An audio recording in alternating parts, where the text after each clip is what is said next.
Hizo la bupi y el buki, viste de Cristian Dior, la activa toda su amiga con un gol.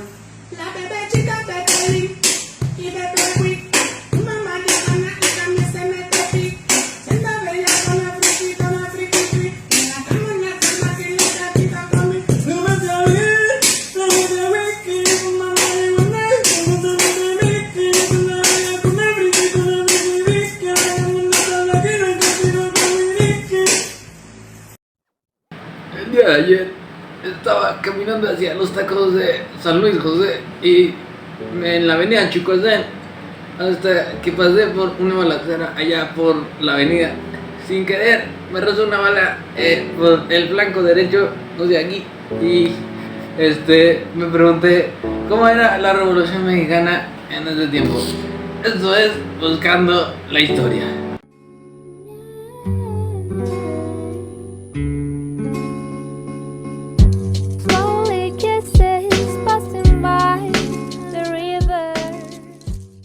Buenas tardes, me llamo Ángel Gabriel y soy su presentador. El régimen de Porfirio Díaz fue uno de los más conocidos y más odiados por todo México por los 30 años que eran en el poder. Sin embargo, este mismo régimen fue odiado porque Díaz no llegó al poder de forma muy legítima, que digamos, más bien llegó a base de trampas y sobornos.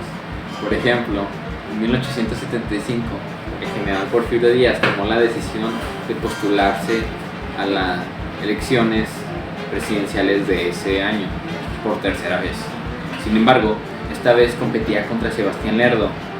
Al no estar de acuerdo con lo que él recomendaba, creó una campaña en contra de Lerdo, acusándolo de realizar modificaciones para poder llegar a la presidencia, llevando a la salida de Lerdo y accediendo de nuevo al poder. Y así pasó el tiempo hasta que el 20 de noviembre de 1910 el pueblo mexicano empuñó sus armas contra el régimen de Porfirio Díaz, ya que la gran mayoría de la población vivía en la pobreza extrema. Trabajando en jornadas sin descanso, buscaban la igualdad y principalmente la salida de Díaz, porque su gobierno no tenía una libertad de expresión tan buena como todos creían. Ejemplo tenemos las huelgas de Cananillo Blanco, las cuales fueron huelgas que buscaban la igualdad de ambientes laborales y menos horario tan largo y horarios fijos. Sin embargo, la única respuesta de Díaz fue eliminar a todo aquel que se oponía a su régimen.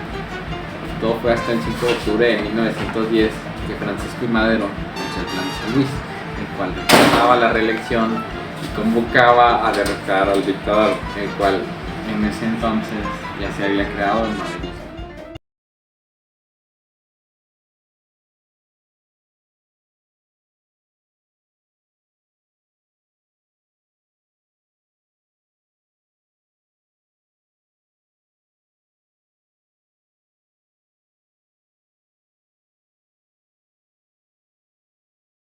Todo fue hasta las elecciones de 1910, en las que Porfirio Díaz y Madero competían por la campaña electoral. Sin embargo, Madero alcanzó tal popularidad que Díaz ordenó que lo encarcelaran, quedando así Porfirio Díaz como presidente y Román Corral como vicepresidente, sin nadie saber qué ocurrió con Díaz. Sin embargo, el 20 de noviembre de 1910, el pueblo decidió levantarse en armas tras haberse enterado de lo que pasó con Díaz, uniéndose así el caudillo Francisco Villa. Gracias a esto, en mayo de 1911, Porfirio Díaz y su gabinete renunciaron, luego en octubre del mismo año. Se efectuaron las elecciones, las cuales Madero salió victorioso. Sin embargo, había constituido un gobierno más bien conservador, reconciliando los intereses de los grupos descontentos a fin de mantener la paz. Sin embargo, dejó el Plan de San Luis a un lado, ocasionando que Pascual Orozco y Emiliano Zapata se opusieran a él y lo acusaran de traicionar sus principios. Buenos días, mi nombre es Marcos Arón. Hoy voy a hablar sobre el zapatismo. El término zapatismo es empleado por historiadores para referirse al movimiento armado identificado con las ideas de Emiliano Zapata, caudillo de la Revolución Mexicana, plasmada principalmente en el Plan de Ayala de 1911. Los integrantes del Ejército Liberador del Sur. Una de las frases más simbólicas del zapatismo era "la tierra es de quien la trabaja", acuñada originalmente por el propio Zapata mientras trataba de eliminar el caciquismo. El caciquismo es una forma distorsionada del gobierno local en México y restituir las poses de la tierra a las clases campesinas del país. Las frases y lo que representa se convirtió en el símbolo del agrarismo mexicano. El zapatismo agrarista y armado tuvo concordancias en su proyecto con el moganismo teórico y obrero en el mundo. Me presento, soy Anselmo y les hablaré sobre lo que era el ejército constitucionalista y también sobre el desarrollo y desenlace de la Revolución Mexicana. El ejército constitucionalista o carrancista está dirigido por Venustiano Carranza. Este ejército se creó en febrero de 1914 cuando Carranza promulgó un decreto para que todos los movimientos de insurrección se organizaran en un solo ejército. Un mes después de la promulgación de este decreto, Venustiano Carranza creó el Plan de Guadalupe, que se promulgó en marzo de 1914. En él no reconocía lo que era la presidencia de Victoriano Huerta, y a este plan se adhirieron otras facciones revolucionarias como la zapatista y villista.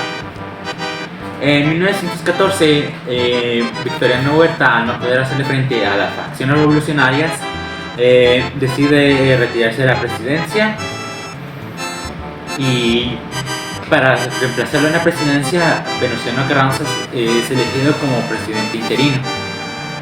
Después de esos acontecimientos, las facciones revolucionarias entraron en conflicto, porque lo que eran las revoluciones de zapatista y villista buscaban otra cosa diferente a lo que la facción constitucionalista buscaba, siendo que la facción constitucionalista buscaba que la clase media pudiera participar en actos de política del país.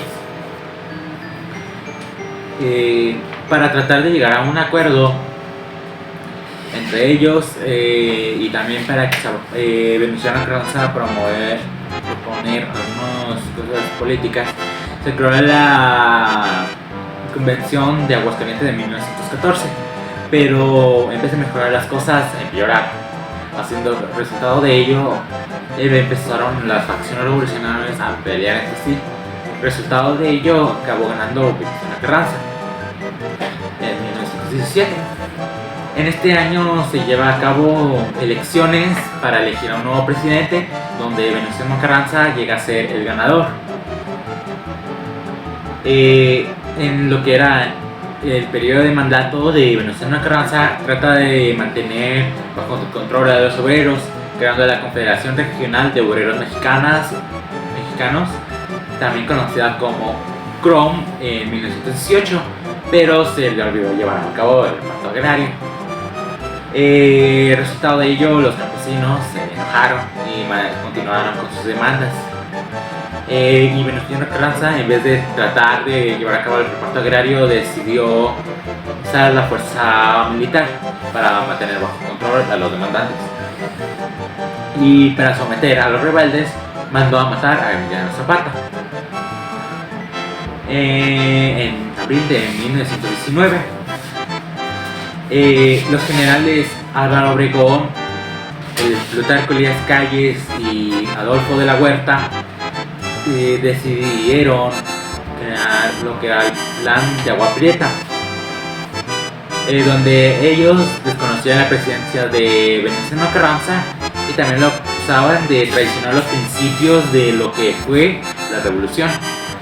Venustiano Carranza decide huir de Ciudad de México y se dirige hacia Veracruz a continuar con su presidencia, pero llega a ser asesinado por órdenes de Álvaro Obregón.